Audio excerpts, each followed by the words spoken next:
Salve pessoal, tudo bem? Depois de algum descanso entre o final de 2022 e este começo de 2023, estou de volta. Está no ar o episódio 145 do podcast da Página 5. Aqui Rodrigo Casarim. Página 5 é também a coluna de livros que edito no portal UOL. Estou no Instagram como página.5, no Twitter como @rodcasarim e no Telegram, só procurar pelo grupo Página 5. E tem novidade!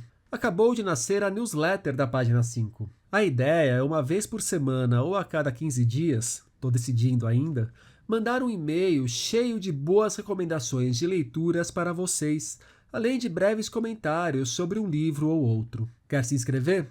Só me mandar o seu e-mail por qualquer rede social ou se cadastrar no pagina5.substack.com. Vou deixar o link na descrição do episódio. Um episódio que é diferente dos demais. Em novembro do ano passado, bati um papo com Drauzio Varela no Teatro Municipal de São Paulo. A conversa fez parte do ciclo de encontros promovido pelo Prêmio Jabuti, do qual fiz parte do conselho de curadoria. Muita gente pediu para que eu trouxesse aqui para o podcast essa conversa sobre diversos aspectos da vida profissional, pessoal e literária do famoso médico e escritor. Drauzio tinha acabado de publicar O Exercício da Incerteza, livro de memórias que já resenhei na coluna. Deixarei o link para vocês. Pois bem, a Câmara Brasileira do Livro, organizadora do Jabuti, permitiu.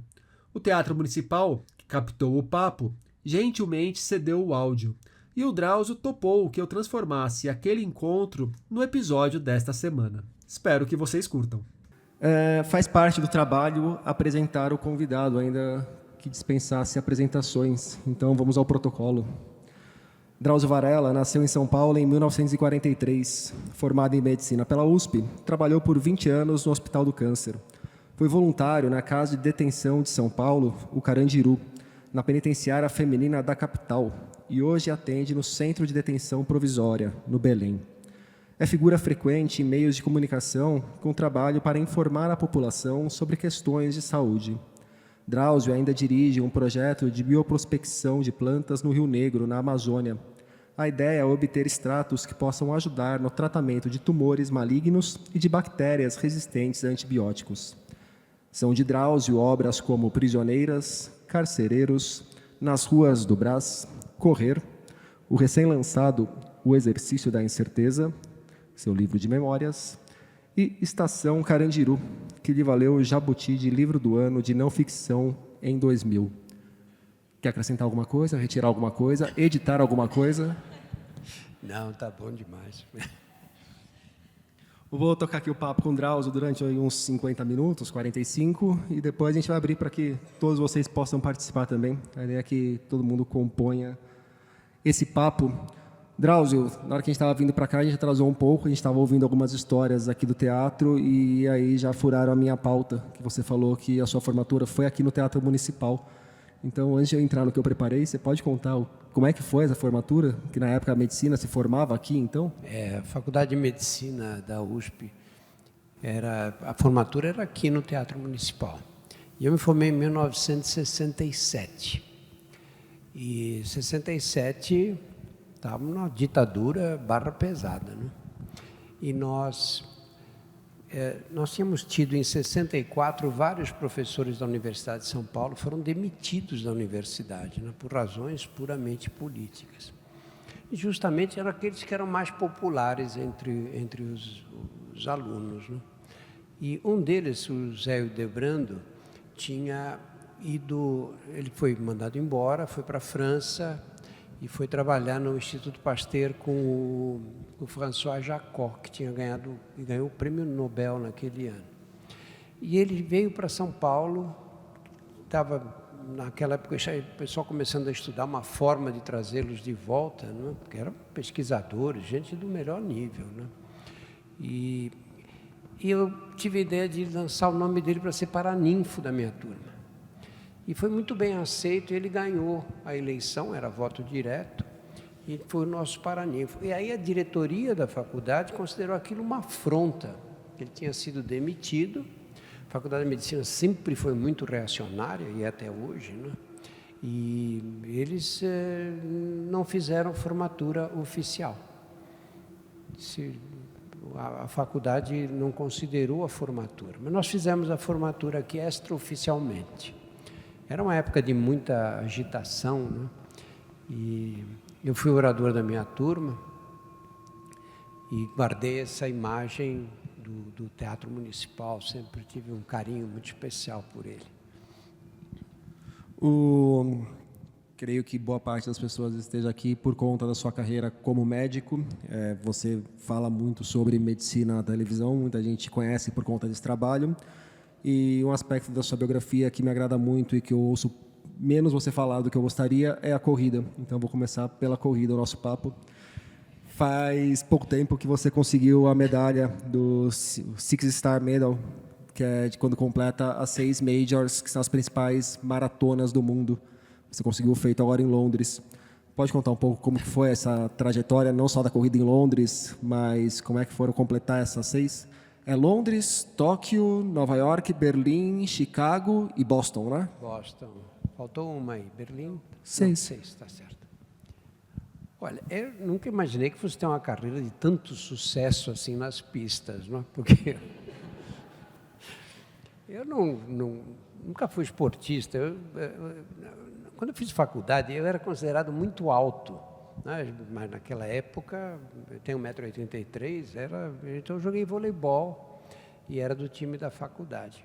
Depois, quando chega o internato, a medicina é muito dura no final do curso, né? Porque você começa a dar plantão, não dorme à noite, emenda o dia seguinte. Os médicos fazem uns com os outros um verdadeiro suplício, né? Com essa coisa da noite, né? Eu lembro que uma vez estava conversando na sala com meu pai e eu estava quase dormindo enquanto ele falava. Eu não quis ser indelicado com ele, fiquei em pé. Eu fiquei em pé, eu dormi em pé, Rodrigo. Não, desculpa. Eu dormi em pé e me agarrei na cortina, arranquei a cortina de casa. A gente ia emendando assim, era uma coisa muito ruim. Aí, a partir daí, eu parei. Eu era fumante, a minha geração, a maioria das pessoas fumavam, né? A gente fumava, primeiro porque o cigarro tem uma coisa teatral, né? Aquela fumaça que sai, né? E depois a gente não sabia que fazia mal. É como essa meninada de hoje que fuma cigarro eletrônico. Eles estão entrando na mesma. Eles acham que aquilo é uma fumaça só, que não causa problema de saúde. E eu fumei dos 17 aos 36 anos, muitos anos. E aí parei. Aí comecei ainda toquei a vida assim, mas como sedentário mesmo. Aí eu conheci a Regina depois, quando eu tinha aí já uns 38 anos. E a Regina gostava de fazer exercício e tudo, e eu comecei a correr, mas no fim de semana. Aí corria 5 quilômetros, ficava quebrado no dia seguinte, aí ficava 2 semanas sem correr, uma coisa, horror. Aí um dia eu estava andando pelo centro da cidade, a minha geração andou muito pelo centro da cidade, né? Pega-se vocês mais jovens, não vão ao centro para nada, né? Quando era menino, tinha o centro, meu pai ia pagar a conta de luz, a conta de água, era tudo no centro, né? Não tinha sistema bancário ainda que nós temos. E falava que ia na cidade, né? Ia na cidade. E os homens não iam na cidade de qualquer jeito, não. Eles iam de gravata, em geral. E as mulheres iam de bolsa. Muitas mulheres usavam luvas no centro de São Paulo. Parece que estou falando de 1840. Vinha de charrete, né? Charrete. Então, eu tenho esse carinho pelo centro velho de São Paulo. E aí um dia eu estava andando perto do viaduto ali do Largo São Bento, e veio um cara grandão, assim, careca, vindo me olhando. Nessa época ninguém me conhecia, mas eu vi que ele certamente me conhecia, porque ele veio me encarando. Aí quando ele passou por mim, ele me segurou o braço e falou: lembra de mim? Isso não devia poder fazer, né? Esses caras são sádicos, eles não te dão uma dica, né? Eles ficam saboreando o seu constrangimento, né? Eu acabei lembrando dele mais pela voz, que ele era magrinho, tinha cabelo e tudo. Ele era contemporâneo, ele era mais velho do que eu, contemporâneo no antigo ginásio, imagina, eu não via ele há 30 anos, acho que havia 30 anos. E E aí ficamos conversando, e ele disse, porque você está com quantos anos agora? Eu falei, estou com 49. Eu falei, 49 anos. O ano que vem, 50. E é aí que começa a decadência do homem. Pô, eu estava trabalhando feito louco, cheio de projetos, querendo fazer coisas. Falei, não, para mim não vai começar, eu pensei comigo. E aí falei, vou fazer uma coisa. Nessa época eu ia muito para Nova York a trabalho. Em Nova York eu vi pessoas correndo no Central Park. E Nova York tinha uma maratona já naquele tempo. Eu falei, vou fazer o seguinte, eu vou provar para mim mesmo que a minha decadência não vai chegar aos 50 anos. E aí comecei a treinar para essa maratona e consegui fazer. E desde então, eu vim correndo todos os anos, vim fazendo uma maratona por ano. E eu faço porque eu acho que, não a maratona em si, porque maratona é um sofrimento, né? Dá para correr menos, né? Dá meia tá bom, só meia tá ótimo. Só para me... Ótimo. Mas a maratona tem uma vantagem, você não improvisa. Você não improvisa, você não vai dizer, a semana que vem eu corro 42 km. Não corre não, você morre no caminho, não corre. Você precisa treinar. E esse é que é o problema. Então o que eu faço? Eu conto para todos os amigos, eu vou correr a maratona X. O homem é louco para puxar o outro homem para baixo, não é? As mulheres respeitam umas às outras, não, você está bonita. Não. Homem é o contrário, é o oposto, né? Sim, você está louco na tua idade, você está velho, você vai morrer no caminho. Aí você fica tomado de brios, né? E aí você adquire a disciplina para treinar. Porque treinar, você tem que acordar de manhã cedo, eu sempre trabalhei muito e de manhã, você tem que acordar cedo, 5h30, 6 horas no máximo, e sair correndo. E não tem cristão que tenha disposição para fazer isso, né? Então, a maratona me mantém disciplinadamente correndo. E eu fiquei sempre muito convencido de que o que faz diferença na saúde mesmo, diferença grande, é a atividade física. Pode pegar, vê as pessoas que envelhecem, os que envelhecem bem. Não são pessoas sedentárias, porque não é que a atividade física faça bem, a vida sedentária é que faz muito mal. Se você olhar toda a evolução da nossa espécie, nós saímos de manhã, os homens saíam das cavernas, corriam atrás de caçar, de pescar, as mulheres cuidando das crianças, buscando água no rio, enfim, o movimento é essencial. O corpo humano, toda a evolução, criou um design para o corpo humano que é para o movimento. Você põe isso parado, máquina construída para o movimento, quando fica parado, estraga, né? E o corpo é assim. Então, aí começou essa carreira aí. Mas eu fui correndo, porque também aí você começa a querer, bom, eu vou correr, encontro alguém. Quando você encontra alguém que corre, a conversa é só de corrida. Não tem outro assunto. Aí o cara diz, você correu Berlim, precisa correr Berlim. Berlim é o máximo, é toda plana. Qual foi a primeira? Nova York mesmo. E aí eu comecei a correr essa. Eu vi que esse ano, fiquei sabendo esse ano, que tinha uma medalha para quem tinha corrido essas 6 chamadas de majors, marathons. E aí eu corri essa que faltava, porque já estava inscrito antes da pandemia, e aí recebi a medalha. Só que é a Abbott, o laboratório Abbott, que patrocina essa medalha das 6 maratonas. E eles lá em Londres, olha, todo mundo está curioso para saber quem foi o mais velho que ganhou a medalha nesse fim de semana. E por acaso era eu, aí foi.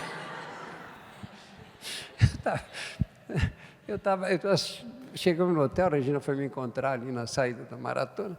Chegamos no hotel, eu pego o celular. Quando eu olhei o celular, parabéns, e não sei o quê. Falei, como é isso? Gente, pacientes minhas de 30 anos atrás, bando de gente, porque tinha saído aqui, aí a UOL publicou e mais um monte de gente. Não? E aí a minha fama de grande maratonista internacional. E esse laboratório é confiável? Que não é muito bom, de repente, ter a imagem associada a um laboratório picareta por aí, né? Não, é um laboratório respeitável. Bom, antes de seguir, eu jogo vôlei de terça-feira ali perto do Horto. Se por acaso quiser bater um vôlei, tá convidado, tá bom? Drauzio, entrando no exercício da incerteza, em certo momento você escreve que deve ao estado que você está, se não atualmente, ou que você estava no ano passado, na hora que concluiu, a 2 fatos, que é você ter parado de fumar aos 37, justamente a corrida aos 50.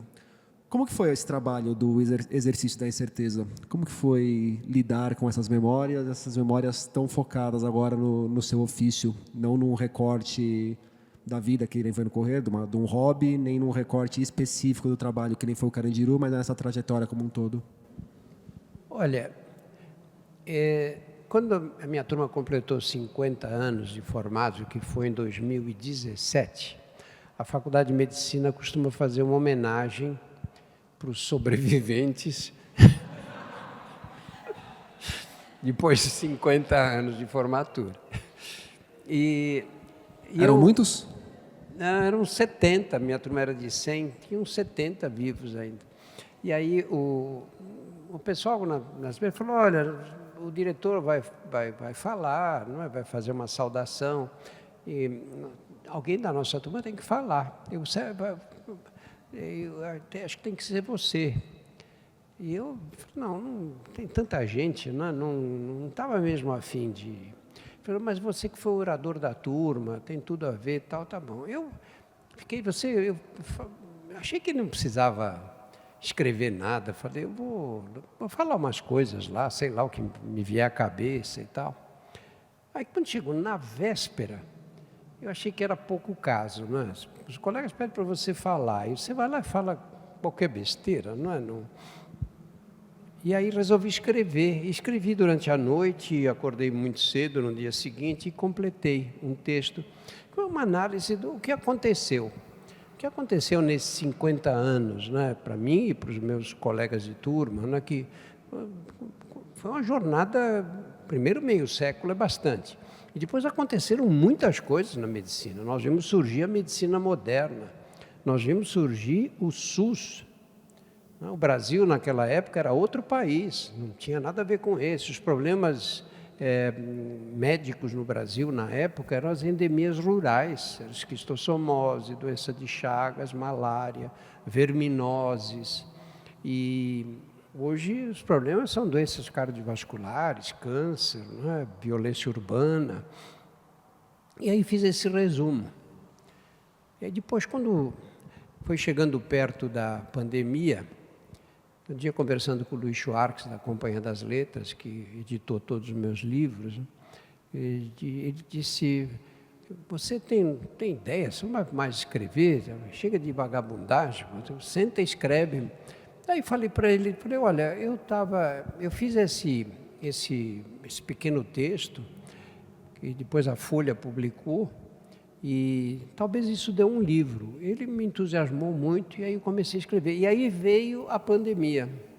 E aí eu tive mais tempo para fazer essas reflexões todas, né? E como foi revisitar não só a trajetória profissional, mas ali o seu passado na infância, que é bem marcante ali, é o momento em que você fala de você cuidando da sua mãe aos 4 anos, depois da centralidade do seu pai na sua vida. Como que foi esse voltar àquele tempo de alguma forma? E como foi o processo? Você pegou fotos, foi visitar o bairro, foi só puxando pela memória mesmo? Não, eu achei que eu tinha que começar na infância, né? Porque de onde eu vim, né? De onde veio esse cara que está escrevendo essas histórias aí? E eu escrevi um livrinho que chama Nas Ruas do Brás, é um livrinho infantil, um livrinho que eu gosto muito dele, porque ele tem muito bem ilustrado. Foi a Maria Eugênia que fez a ilustração. Nós ganhamos um prêmio na Bienal de Bolonha, o prêmio Novos Horizontes, com esse livrinho. E ele é lindo. E a história, eu nasci no Brás, que na época era um bairro operário, italianos na sua maioria, né, mas basicamente de imigrantes. Eles vinham, eram triados ali na hospedaria dos imigrantes, que está lá até hoje, né? E ficavam trabalhando nas fábricas do bairro. E o bairro a rotina do bairro era marcada pelo apito das fábricas. 8 horas da manhã apitava, porque o pessoal estava entrando no trabalho. Aí meio-dia parava, voltava. E eu escrevi esse livrinho que chama Nas Ruas do Brás. E contando como era a vida ali. Eu vivi lá até os 10 anos de idade. E essa fase da vida, dos 0 aos 10 anos, é uma fase que marca muito profundamente a gente, né? A gente lembra de coisas que você fala, como é que eu não esqueci uma coisa dessa, né? E aí eu achei que tinha que começar nessa história. As casas eram coletivas naquele tempo, cada família morava num quarto, né? Tinha entrada, um corredorzão, e os quartos ficavam, em geral, elevados, porque as casas tinham um porão. Acho que fazia esses porões para criar rato, porque não era possível, não ter nenhuma utilidade, era um lugar cheio de tranqueiras e tudo. E a vida era meio coletiva ali, né? As mulheres ficavam fazendo o trabalho doméstico, famílias enormes, né? Vamos esquecer que anos 50 a taxa de natalidade no Brasil era de 6 filhos por mulher, né? Então eram casas pequenas, cheias de crianças, e a gente levantava, a mãe dava café com leite e mandava as crianças para a rua. E a gente jogava bola na frente da fábrica o tempo inteiro. Então comecei por aí e depois, chegando à adolescência, essa coisa de querer fazer medicina que eu sempre quis, nunca me passou pela cabeça outra profissão. E depois com o impacto do jovem que entra na faculdade de medicina e no primeiro dia de aula ele tem uma aula teórica e depois ele é levado para o laboratório, você entra no laboratório de anatomia cheio de cadáveres, pedaços de membros, órgãos espalhados, você tem esse contato com a realidade, né? E você tem, nessa fase, você tem a ideia, naquela ideia romântica do médico que salva vidas, e você cai de cara na biologia humana, né? E aí depois o livro foi caminhando a partir daí. Vou ler um trechinho aqui do livro, só um parágrafo. É incrível o poder transformador da literatura. Um russo escreve um conto que 100 anos mais tarde influenciaria um jovem médico do outro lado do mundo, fazendo-o enxergar com mais clareza o impacto nefasto no espírito da pessoa doente, quando ela se dá conta de que não pode confiar nas palavras dos que a cercam. E pior, quando desconfia que todos conhecem e escondem dela um segredo terrível. Quando a gente pensa em médicos relacionados com a literatura, é fácil ver nomes como Moacir Sklier, ou para ficar nos russos mesmo, o Chekhov. Mas no exercício da incerteza, uma figura literária que aparece, não com frequência, mas umas 2 ou 3 vezes, é o Tolstói. Eu queria ouvir um pouco de você, da sua trajetória como leitor e como que essa trajetória, então, te apoiou, te auxiliou na carreira de médico. Olha, a medicina é uma profissão muito ciumenta, né? Você tem uma quantidade de trabalho grande, tem que se dedicar muito e tem que ler muito o tempo todo, né? E você nunca chega numa fase que você diz, não, agora eu já aprendi o fundamental, posso estudar menos. Ao contrário, você sempre acha que precisa estudar mais ainda. Eu li muito quando era adolescente, quando era criança mesmo. E depois, no final da faculdade, já ficou impossível ler. Eu lia coisas assim, fragmentadamente, não dá para pegar um livro e ler até o fim e tudo. Consegui com muita dificuldade. Mas eu sempre tive esse fascínio pela literatura, né? E depois acabei entendendo que, se você quer conhecer a alma humana mesmo, não é na faculdade de medicina que vão te ensinar.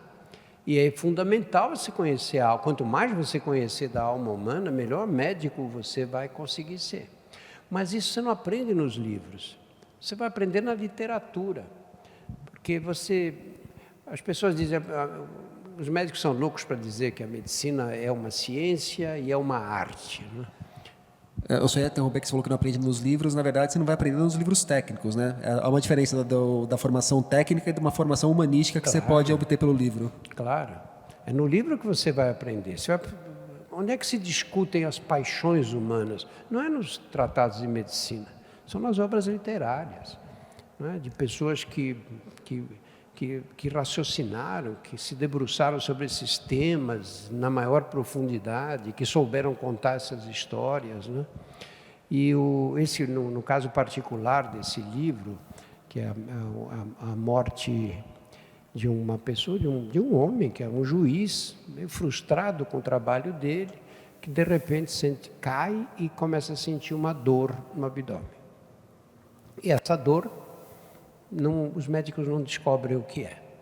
E ele vai piorando gradativamente, aí a família começa a se afastar dele, como acontece quando alguém tem uma doença crônica que não melhora, as pessoas tendem a se afastar. E os médicos também começam a evitá-lo. Vêm, fazem uma consulta, sugerem um tratamento que não dá certo e nunca mais aparece. E esse homem vai ficando solitário, vai ficando sozinho. Eu vi essa situação dezenas de vezes, talvez centenas de vezes, na profissão depois, como oncologista, que foi a minha especialidade desde sempre. E o Tolstói descreve tão bem essa situação, né, de como aquele homem vai sendo deixado sozinho, abandonado completamente, embora no meio dos outros. Os amigos param de visitar, os filhos procuram ficar longe dele a maior parte do dia. E ele acaba sozinho, percebendo que está chegando no final e fazendo uma análise da vida dele que foi um fracasso total, né? Não conseguiu ser o que queria e agora está sentindo que está chegando nos últimos dias abandonado, completamente abandonado.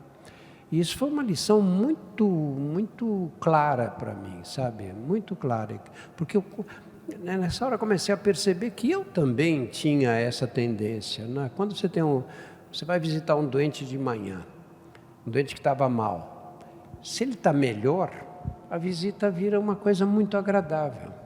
Se ele está pior, a visita pode não chegar a ser desagradável, mas não é uma coisa que você diga, que ótimo, né? E aí a tendência é você lidar com a sua frustração também, né?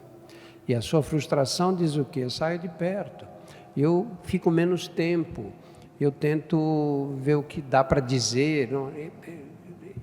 Isso nós fazemos todos os dias, né? E o Tolstói, que não era médico, escreveu isso de um jeito que acho que foi o mais profundo que eu li, né?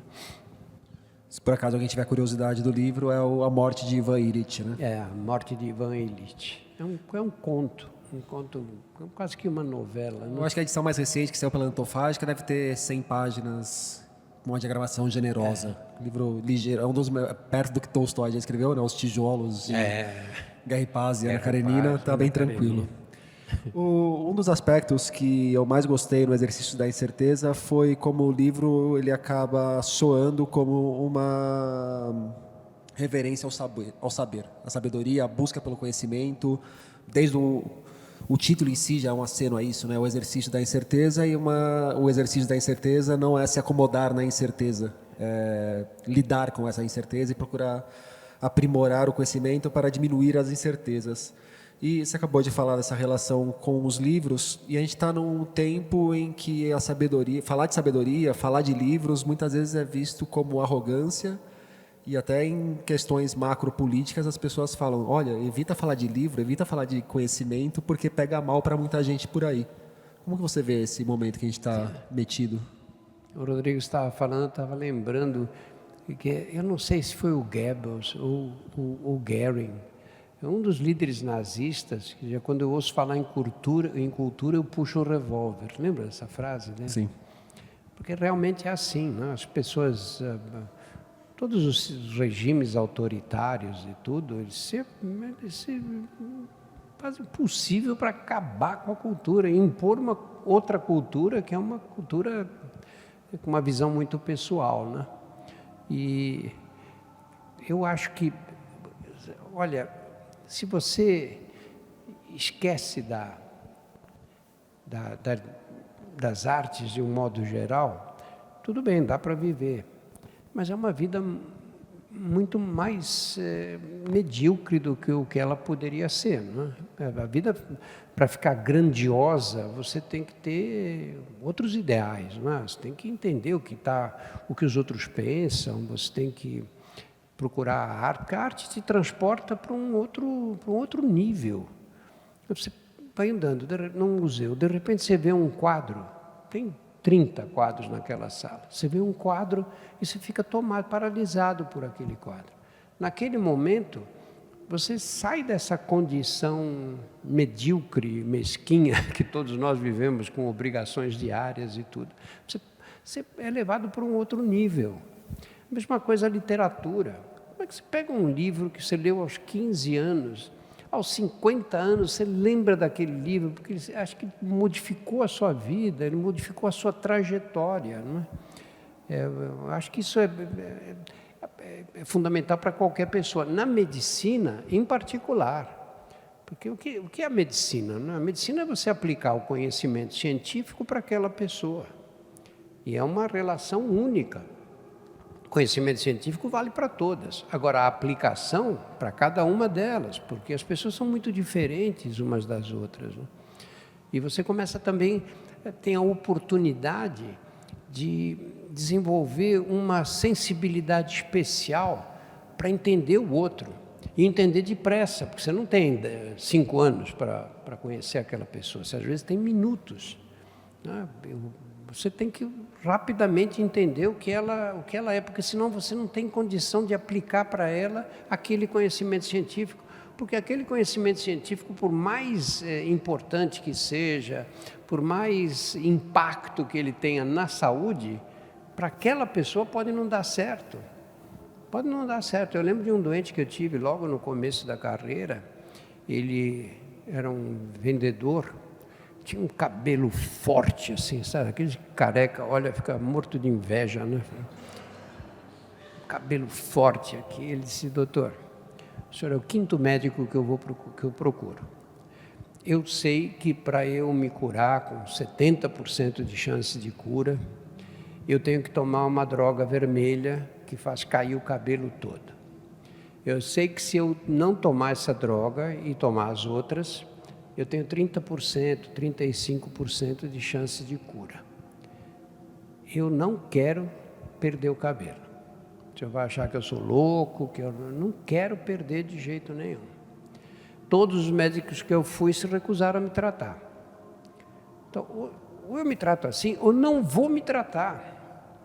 Eu fiquei com ele, acho que umas 2 horas tentando convencê-lo. 2 horas. No final, ele foi embora. Disse que ia procurar outra pessoa até achar alguém que fizesse isso. Na época havia poucos oncologistas em São Paulo, né? Eu fui dos primeiros oncologistas. E eu disse, quem esse cara vai procurar? Né? Vai ser tratado por provavelmente que não tem nenhuma experiência. Né? Mas telefonei para ele, falei, volta aqui, vamos conversar outra vez. Ainda tentei convencê-lo mais uma vez, não consegui. E eu tratei ele sem essa droga e felizmente ele se curou, mas correu um risco enorme, não é? Eu errei de fazer isso. Ele não ia mesmo, ele tinha decidido, era uma decisão definitiva dele, não é? Então não adianta o conhecimento técnico, o melhor conhecimento técnico não servia para aquele homem porque ele não queria perder o cabelo, imagina. Coisa que para qualquer um de nós, você fala coisa ridícula, né? Imagina, ainda homem, né? Bom, até porque a gente já perdeu faz tempo, né? Então... Quanto mais velho fico, mais dúvidas carrego. Quais são as dúvidas que mais te angustiam hoje, Drauzio? Nós temos até amanhã aqui para... Vai da primeira para baixo, que aí na hora que der a hora eu corto. Olha, é difícil dizer, né? Porque eu acho que a maturidade te traz essa compreensão. Né? Você tem, quando você é criança ou quando é adolescente, você sabe tudo, né? Você sabe tudo, está errado, eu estou certo. Né? A gente tem essa onipotência. E aí você vai quebrando a cara 1 vez, 2 vezes, centenas de vezes. E você começa a entender que essas coisas são muito, muito complexas, não é? Que você não sabe o que é melhor para o outro e que você não sabe o que é melhor para você também. Não é? Você se apaixona por uma mulher ou vice-versa. Você acha que isso vai ser uma coisa maravilhosa, uma relação maravilhosa. Você cai na real, não é bem assim. Às vezes deu tudo errado, as coisas começam a dar errado. Na profissão é a mesma coisa, você escolhe aquela profissão, assim, querendo o que você imagina que vai ser ideal para você, depois você vê que na realidade as coisas não se passam desse jeito.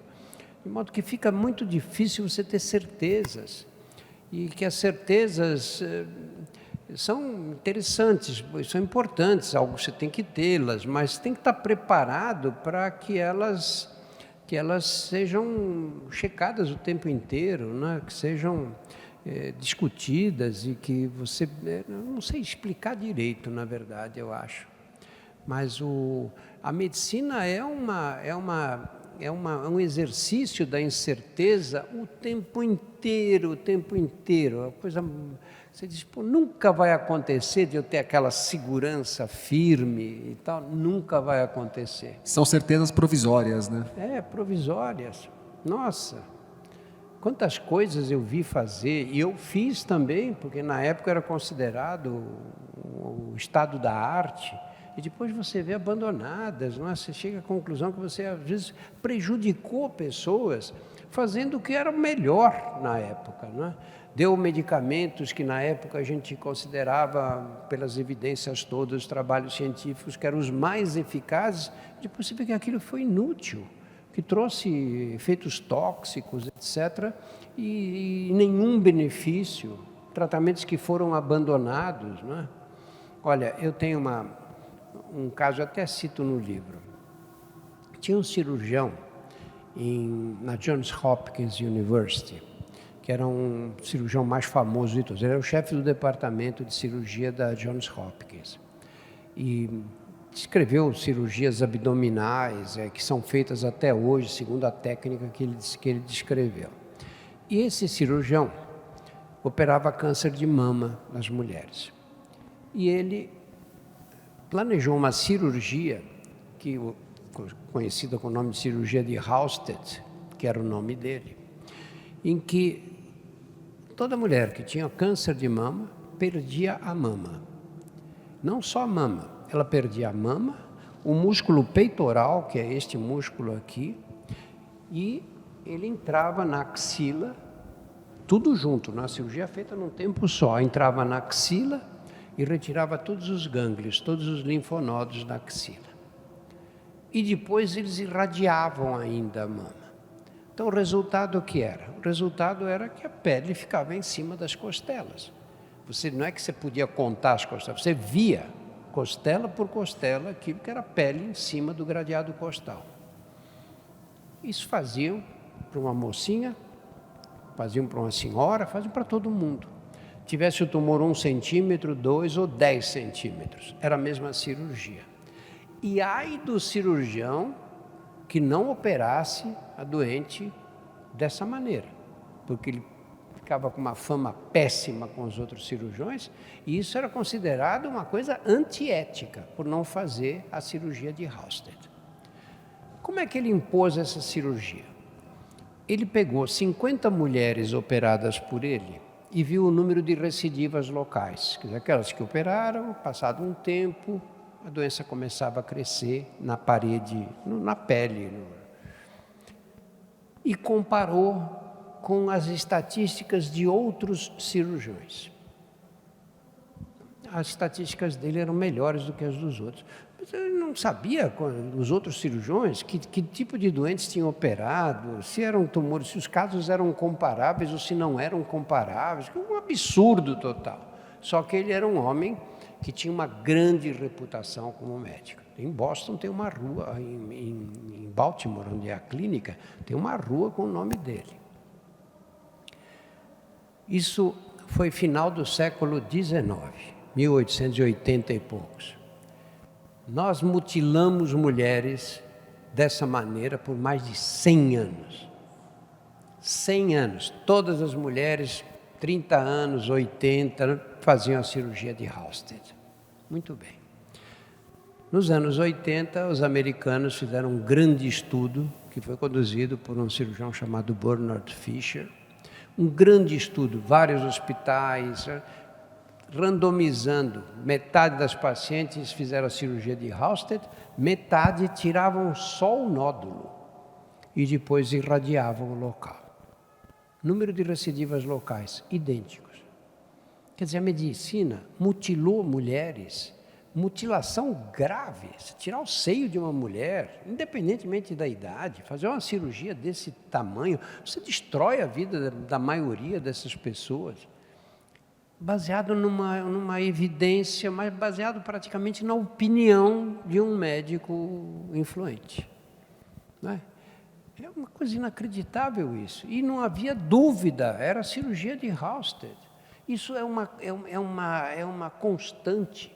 Olha, em 200 e poucos antes de Cristo, não, depois de Cristo, tinha um médico chamado Galeno. O Galeno estudou com os melhores professores da época em vários locais do Império Romano. E aí ele foi para uma cidade que Pérgamo chamava, Pérgamo, e foi contratado como médico dos gladiadores. Então é possível que o Galeno tenha visto os órgãos internos funcionando, né? De pessoas feridas, etc. E ele era um cara estudioso e muito curioso com os dados anatômicos. E ele escreveu um livro de anatomia, isso em 200 e poucos. Essa anatomia de Galeno foi aceita até 1400 e pouco. Por 1200 anos, todos os médicos se formaram estudando a anatomia de Galeno. Quando um cirurgião dizia, mas olha, isso aqui está errado, eu abro os doentes, eu vejo, não é assim, dizia, mas isso contraria os princípios de Galeno. A anatomia era ensinada naqueles anfiteatros, né, em escada assim, que a gente vê nos quadros, ficava o professor, um açougueiro, um barbeiro, na verdade, que dissecava o cadáver ali embaixo, os estudantes em cima e o professor lendo a anatomia de Galeno. Dominou a anatomia por 1200 anos sem que ninguém dissesse, não, vamos checar isso, né? Vamos verificar. Uma coisa bíblica, né? Bíblica. Aí você vê essas coisas todas, você diz, olha, desculpa, mas não dá para ter certeza, né? Drauzio, antes de abrir para o pessoal poder perguntar também, um aspecto da sua carreira que eu não sei se é tão divulgada quanto poderia ser, é o projeto no Rio Negro, de pesquisas ali na floresta, e com a ideia de manter a floresta em pé e, por meio da ciência, justificar aquela floresta de pé. Você pode comentar para a gente um pouco de como são essas pesquisas e, pensando num projeto de país, qual é a relevância de juntar o conhecimento científico com o que a gente ainda tem de floresta de pé? Olha, esse trabalho começou, eu fiz um curso aqui em São Paulo, que chamava Biotecnologia em Câncer e AIDS, no começo dos anos 90. Aliás, foi fácil, em 1992, esse curso. E a biotecnologia envolvia toda essa parte de DNA, manipulação de DNA, etc. Né? Eu entendi que aquilo ia ser que a medicina e a biologia, muito mais do que não só a medicina, mas a biologia de um modo geral, estava encontrando um outro caminho irreversível, né? Essa manipulação do DNA podia levar a situações imprevisíveis. E aí quis organizar um curso aqui. No Brasil ninguém falava disso, eu via essas coisas no exterior, falei, vou organizar um curso aqui.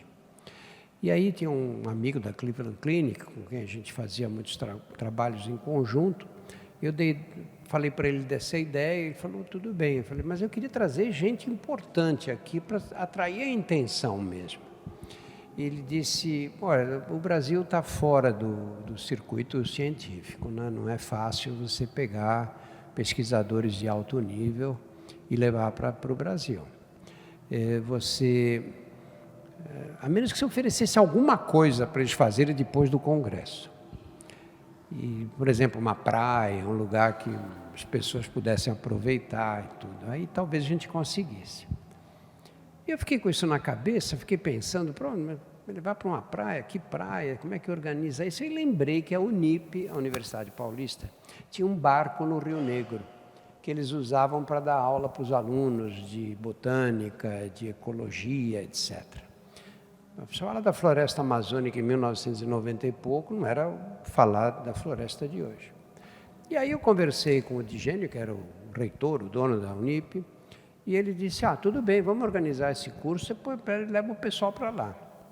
Aí eu liguei para o Bukowski, que era esse meu amigo lá, falei, olha, você acha que se a gente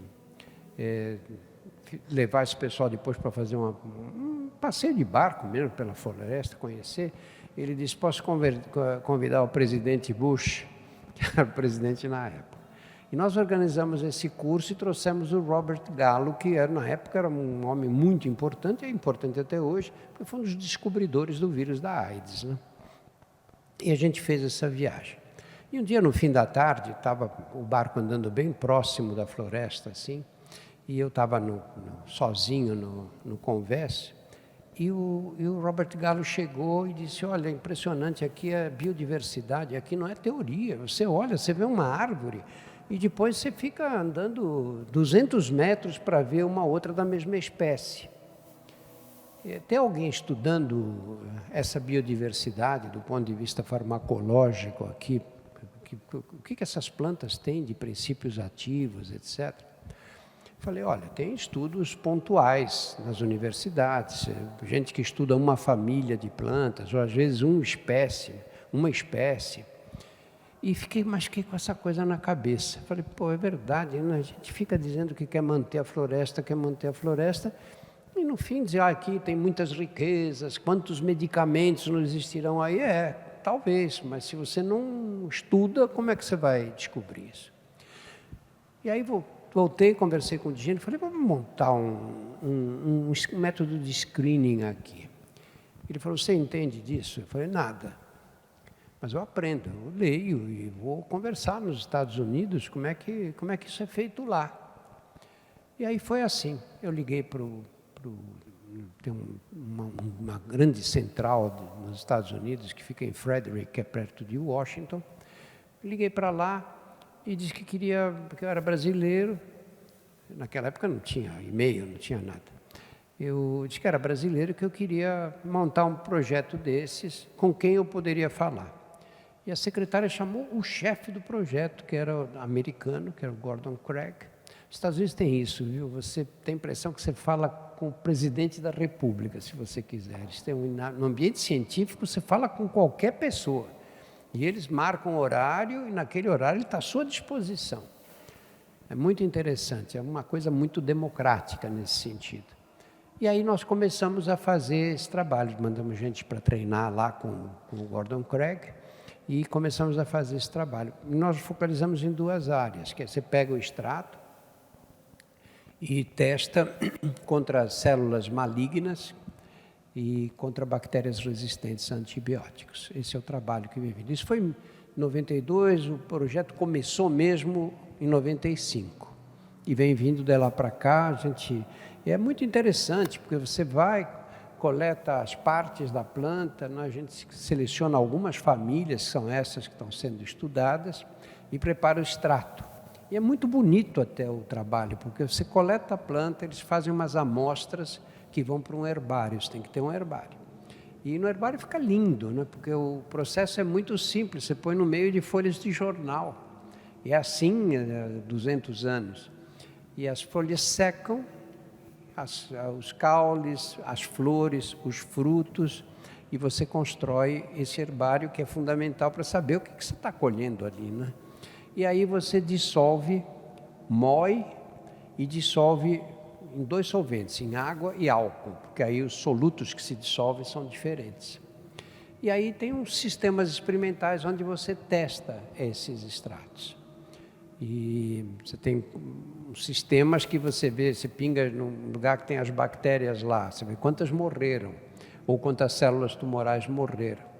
E aí depois que você conseguiu identificar essa atividade, você tem que separar, porque o extrato é um chá, né? E você quer chegar na substância. E às vezes esse chá tem 20, 30, 50 substâncias dissolvidas.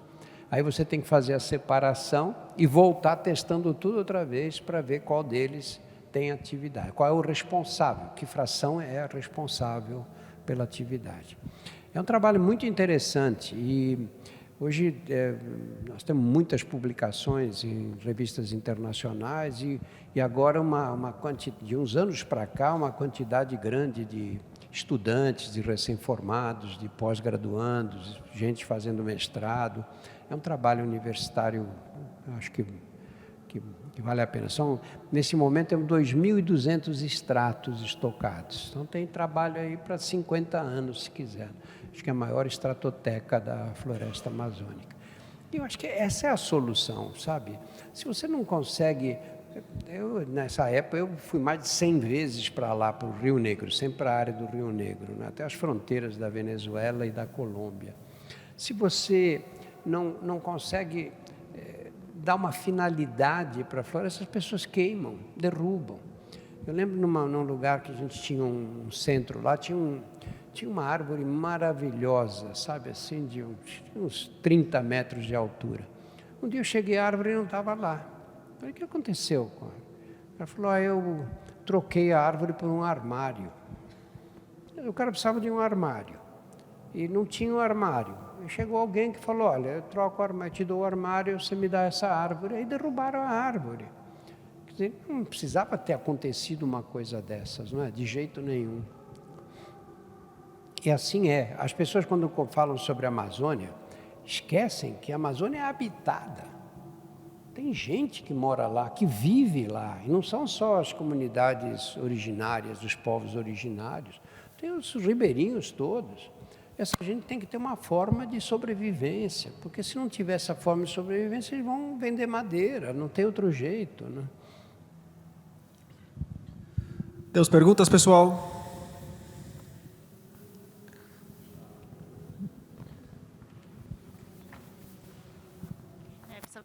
Eu sou maratonista também, sou fã. Mas a minha pergunta é que você disse que os médicos são muito reacionários, né? A gente viu na pandemia o Conselho Regional de Medicina omisso. E por que você acha que os médicos são tão reacionários no Brasil? Tem uma explicação? Obrigada. Eu não tenho. Não tenho porque justamente os médicos estão em contato com a realidade brasileira, né? Você pega um médico qualquer que está no SUS, ele vê as dificuldades pelas quais o povo passa. E ver a crueldade que é você manter um país com essa sociedade tão dividida, com gente que não tem absolutamente nada e outros que têm fortunas mirabolantes, não é? Você está em contato com essa desigualdade de renda diretamente, não é? Eu não consigo entender, não consigo mesmo. Para mim foi uma grande surpresa. Eu, nessa época toda da pandemia, tive vergonha da classe médica, vergonha mesmo, porque uma pessoa comum, do povo, sem formação, que seja enganada, tudo bem, né? Você diz paciência, né? É o preço que a gente paga por tanta ignorância. Mas quem se formou médico, uma pessoa que é formada, fez curso de medicina, ver as coisas que nós assistimos, né? Receitar medicamentos sem eficácia, né? E receitar também, onde se formaram, o que está acontecendo com a formação médica, né? Onde está indo? Nós estamos indo com essa gente que sai das faculdades de medicina sem noção, né? Muito triste isso. Mais perguntas?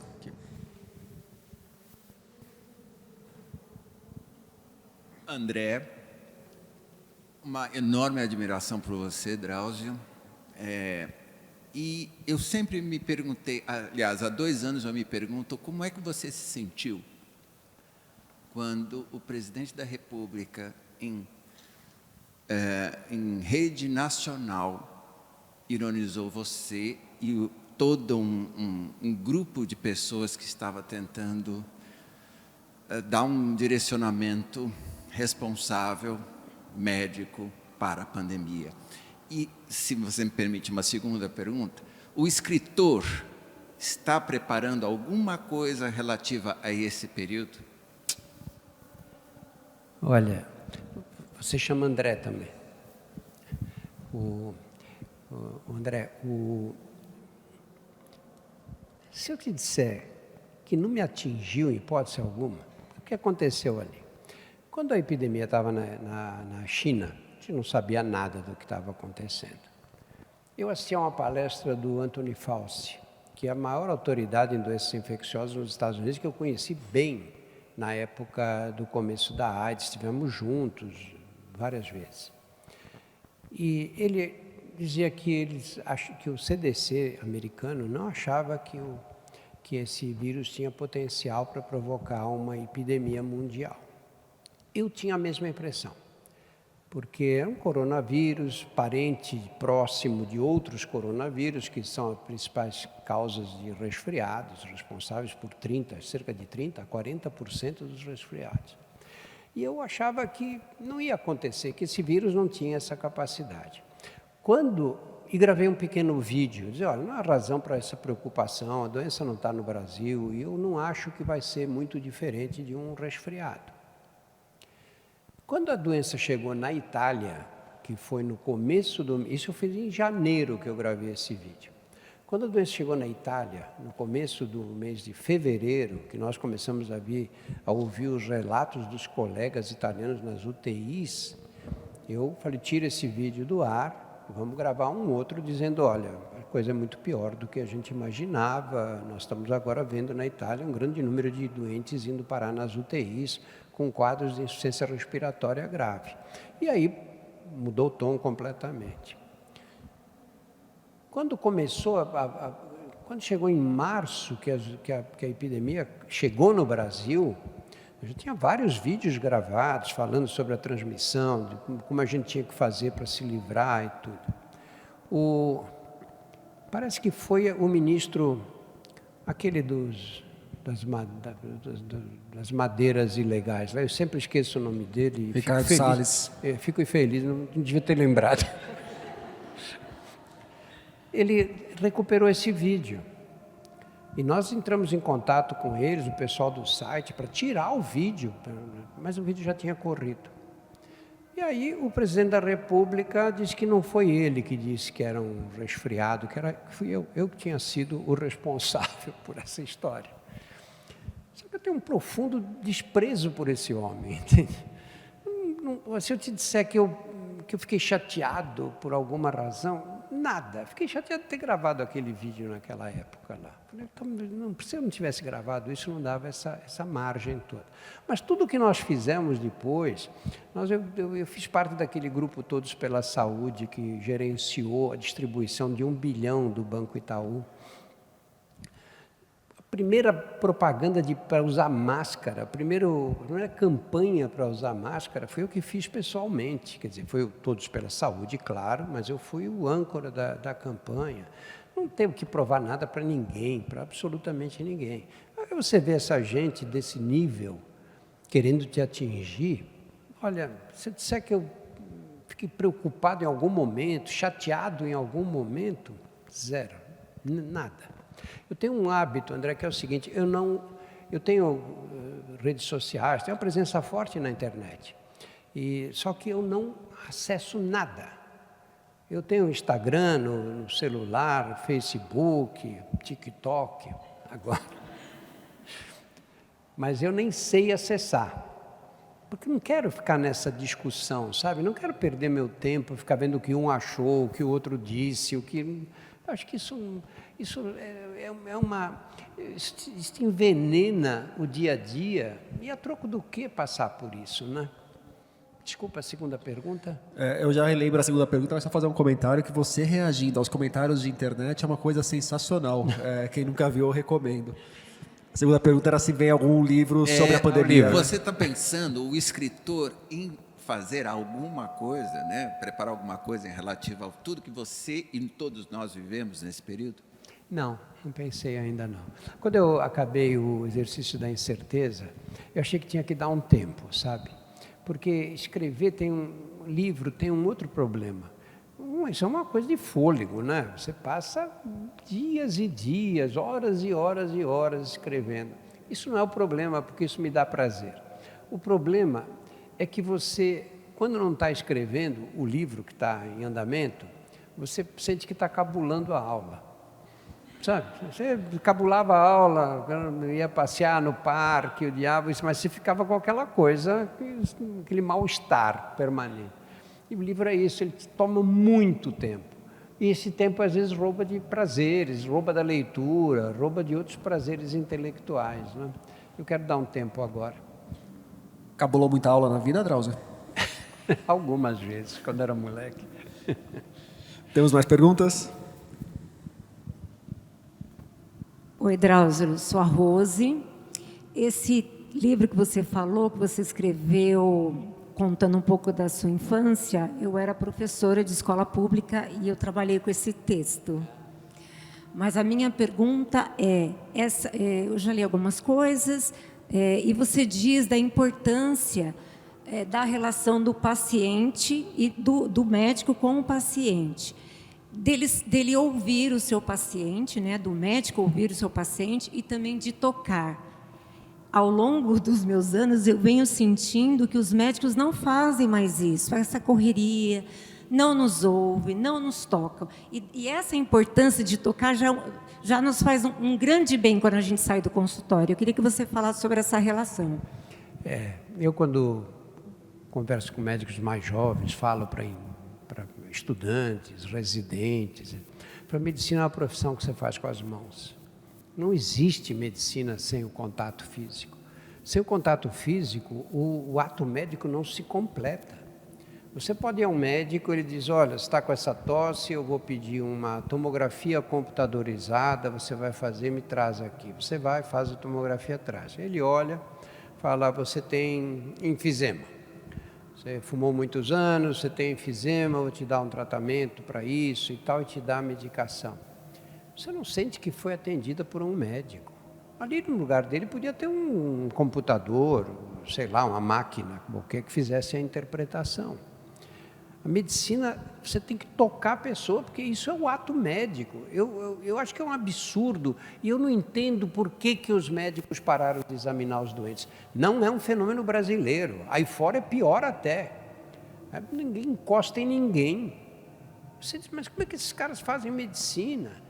Aí você diz, não, mas eles conseguem. Não conseguem, porque as pessoas ficam decepcionadas.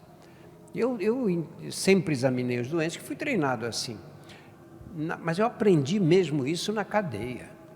Sabe? Quer dizer, na cadeia, você atender aquele bando de gente, 20, 30, 40. Cheguei a atender no Carandiru uma vez, 80 doentes. Eu com um auxiliar, para quem eu ia ditando as coisas, ele ia escrevendo, eu examinava rapidinho, olhava, entra outro, dá tempo. Você faz um exame físico em 2 ou 3 minutos, se precisar. Lógico que não é um exame detalhado, não é que você vai olhar as unhas do pé, mas você consegue fazer rapidamente, auscultar, examinar, põe deitado, palpa o abdômen, ausculta o coração. É possível fazer isso muito depressa. Então, a desculpa de falta de tempo não vale. Eu acho que sabe o que é, por incrível que pareça? Preguiça. Preguiça. Porque você está sentado, está aqui com o computador, você está escrevendo, olhando a pessoa. Para examinar, você tem que levantar da cadeira. Parece que eu estou sendo irônico, não estou não, hein? Você tem que levantar da cadeira. A pessoa tem que ir para a maca, onde você vai examinar. Vai um tempinho aí, claro que vai. Mas que tempo é esse? Quanto tempo leva a pessoa para ir para a maca? Quase nada. Aí você examina e volta e senta.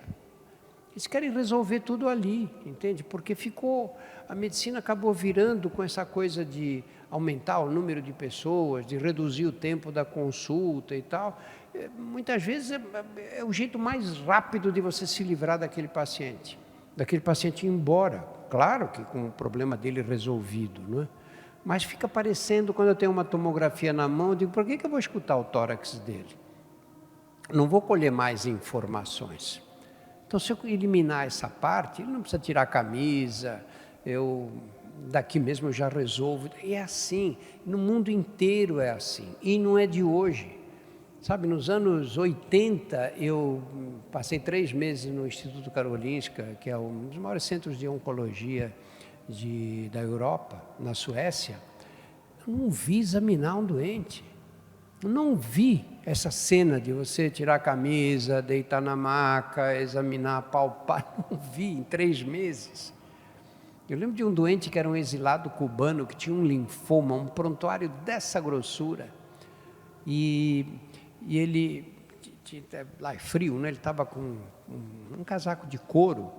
E o médico, que ele falou, olha, esses gânglios estão voltando, eles estão crescendo.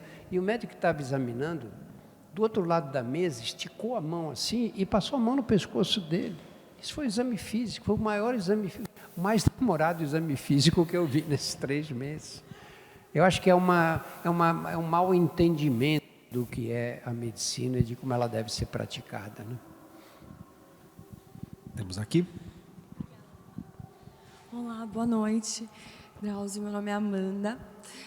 Eu gostaria de saber se houve algum livro assim que você tenha lido, que tenha marcado, você falou, né, até no seu livro, sobre esse livro que vocês, né, comentaram, mas houve algum livro que marcou um médico, que você, por exemplo, para um médico você falaria, olha, leia esse livro, que é um livro que me marcou profundamente. Essa é a minha primeira pergunta. E a segunda, qual que você acha que foi a maior evolução na medicina para você? Olha, em relação aos livros, não houve um livro assim, sabe? Não houve um livro. Eu acho que tem alguns livros que me marcaram, assim, definitivamente, né? 2 livros do Machado de Assis, por exemplo, né? As Memórias Póstumas e o Dom Casmurro. Isso me marcaram muito mesmo. Um conto que me marcou muito foi um conto do Gogol, chamado O Capote. É um conto russo maravilhoso. Os russos sempre me interessaram muito, porque eles não dão moleza, né? Eles vão, na tragédia, eles vão às últimas consequências. Quando chega uma hora que você fala, não, agora ele vai afrouxar um pouco. Não afrouxam de jeito. Aperta mais um pouco, né? Apertam mais.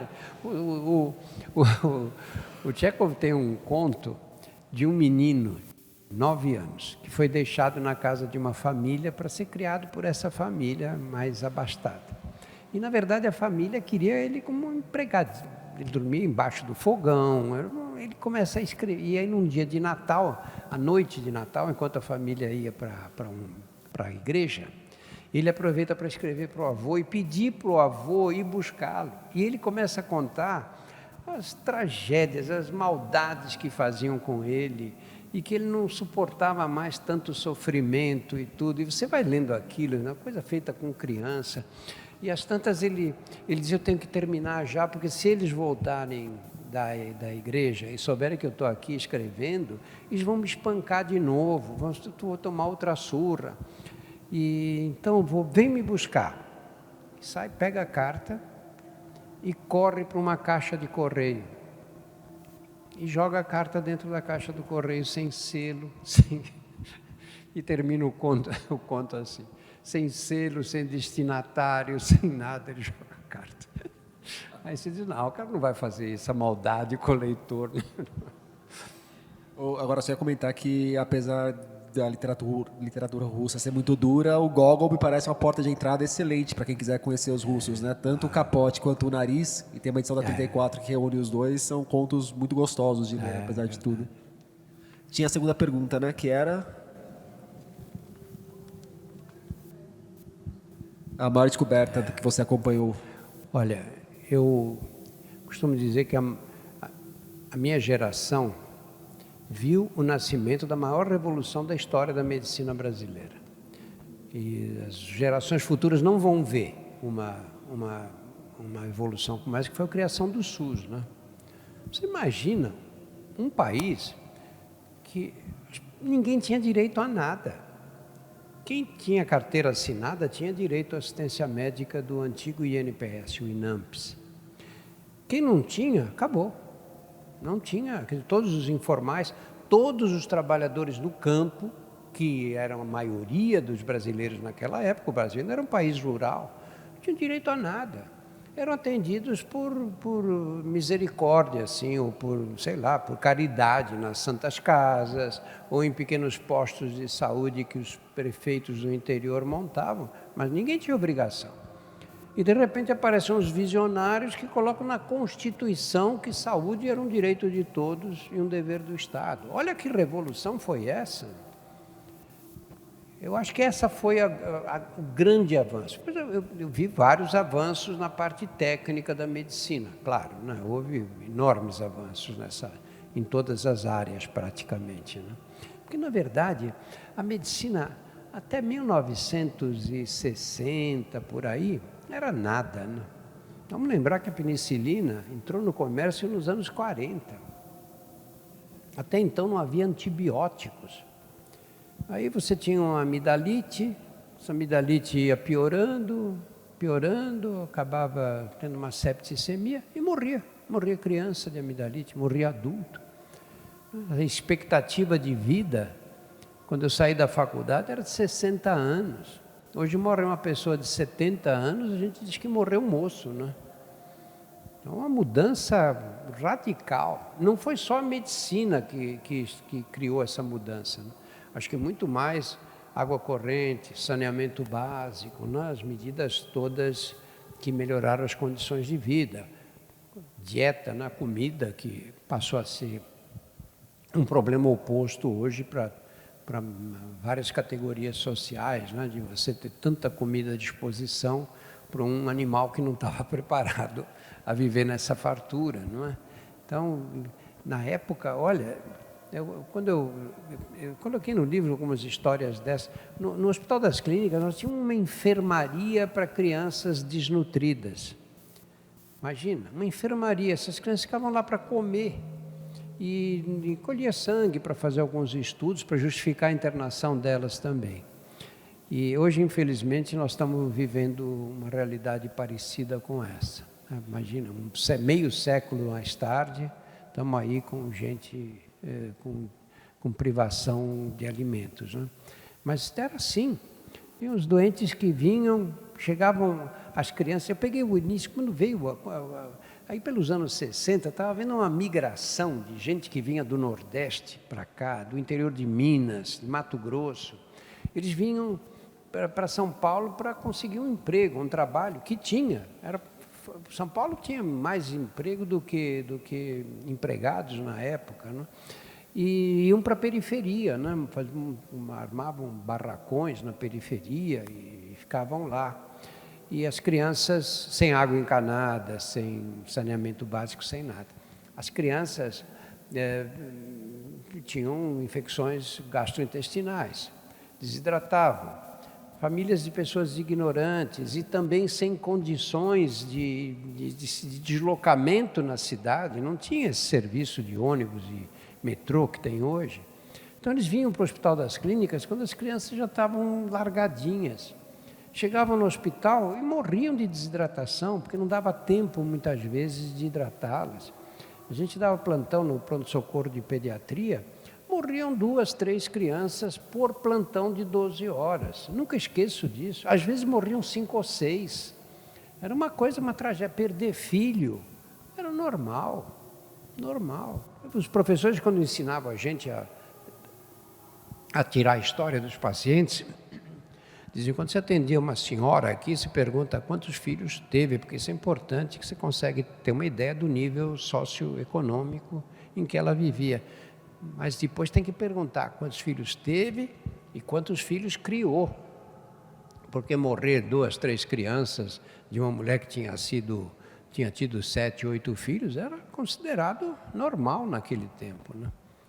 E é duro você ver que tudo que nós evoluímos no decorrer desse tempo todo começa a ser ameaçado agora, outra vez, né? E nós temos tempo para mais uma pergunta ligeira com resposta breve. Resposta breve mais importante. Boa noite, Drauzio. Boa noite, Rodrigo. Boa noite. Boa noite. A minha pergunta seria, Drauzio, o que o Drauzio de hoje diria para o Drauzio do passado, do começo da carreira?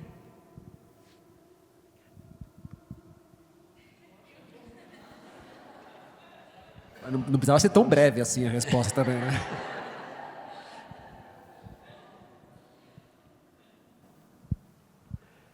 Eu acho que o conselho que eu teria que dar é presta atenção nos teus doentes. sabe? Presta atenção, porque muitas vezes o médico não escuta o que o doente falou. E se você não escuta, não adianta, você vai ter depois uma grande dificuldade em descobrir o que ele tem, uma grande dificuldade em ajudá-lo, né? Às vezes, mas eu não tenho tempo, o doente, tem uns doentes que falam mesmo, né? E não dão uma resposta objetiva. Você diz, mas quando é que começou essa tosse? Ah, começou no dia do casamento da minha filha. Você fala, mas eu não fui convidado para o casamento. Mas você, com o tempo, aprende a atalhar, sabe, sem ser grosseiro. Com o tempo você fica esperto, né? Você não deixa divagar, porque as pessoas que divagam muito se perdem. E aí você perde os detalhes.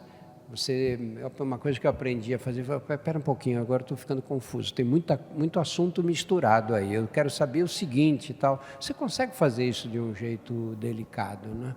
Mas tem que estar atento ao outro o tempo inteiro, sabe? E saber que existe gente chata também, né? Existe gente chata de um modo geral, né? Claro, alguns são chatos. E a gente, quando fica doente, às vezes fica mais chato do que já é normalmente, né? A gente mesmo acha. E você tem que saber lidar com essa diversidade humana, não é? Agora, quando você consegue e começa a entender melhor qual é o teu papel, aí pode ficar muito interessante. Só vou terminar dizendo o seguinte, vamos pegar uma situação que no começo me incomodava, como me incomoda qualquer médico. Nós somos treinados para curar as pessoas. E é um pouco frustrante quando você não consegue curar, né? Quando você vê que aquela pessoa vai morrer. A tendência nossa nessa hora é o que é? A gente se afastar. É a história do Ivan Illich. A tendência é você se afastar. Quando você decide que você vai enfrentar uma situação dessa e que a sua responsabilidade vai terminar, a sua ação vai terminar na hora que aquela pessoa morrer, você começa a perceber que você está praticando a arte da medicina. Porque aí o conhecimento, um doente com câncer avançado, uma doença que já foi tratada de todas as formas e tudo, você não tem mais o que oferecer em termos de estratégia de tratamento. Mas como é que você conduz? Como é que você organiza o esquema de analgésicos para aquela pessoa não sofrer? Como é que você tira a angústia dos familiares? De modo que aquela pessoa tenha uma morte tranquila, calma, que a família também entenda bem o que está acontecendo. Isso é uma arte. Ninguém nasce sabendo, nem eu sei. Eu, em algumas situações, me comportei bem, acho que agi direito e fui um bom médico. Em outras, nem tanto. E em algumas outras, eu acho que eu não fui bom médico, fui mau médico naquele momento, né? Aquela pessoa precisava ter alguém do lado dela que não era eu naquele momento, né? Então, isso que se chama de o que a gente chama de arte de medicina, que eu falei que os médicos gostam de dizer que a medicina é uma ciência, é uma arte, é verdade. Porque se fosse só ciência, aí era fácil. É justamente a dificuldade. O que é a arte? Eu cito no livro, uma vez eu vi uma entrevista de um cirurgião plástico na televisão, ele dizendo que o cirurgião plástico tinha que ser um artista.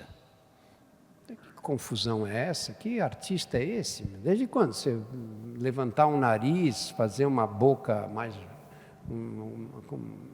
levantada na parte central, isso é arte? Você está atendendo uma exigência do mercado. A arte é o Michelangelo que fez o Davi, né? Isso é arte, com mármore que está lá. A arte é o Leonardo da Vinci que pintou a Mona Lisa, está lá, né? É uma coisa material que te leva para um mundo abstrato, mas o objeto está ali. Na medicina, qual é a arte? O corpo humano é uma arte? Não. Qual é o material? Não é o material. A arte da medicina é abstrata. É abstrata. Você pega o expressionismo abstrato na pintura, ele está lá, tem o quadro lá. A medicina não. A medicina você não tem nada. É uma arte abstrata, que é justamente essa adaptação que você faz para aquela pessoa, do teu conhecimento científico, da tua experiência humana, pessoal, a serviço de adaptar o conhecimento para aquele momento em especial, né? E essa área é uma área eu acho que é a mais bonita da medicina. Essa é que dá mais satisfação para o médico, né? Drauzio Varela, muito obrigado pelo papo. Pessoal, muito obrigado pela presença de todos vocês. Tenham uma ótima noite. Muito obrigado. Muito obrigado.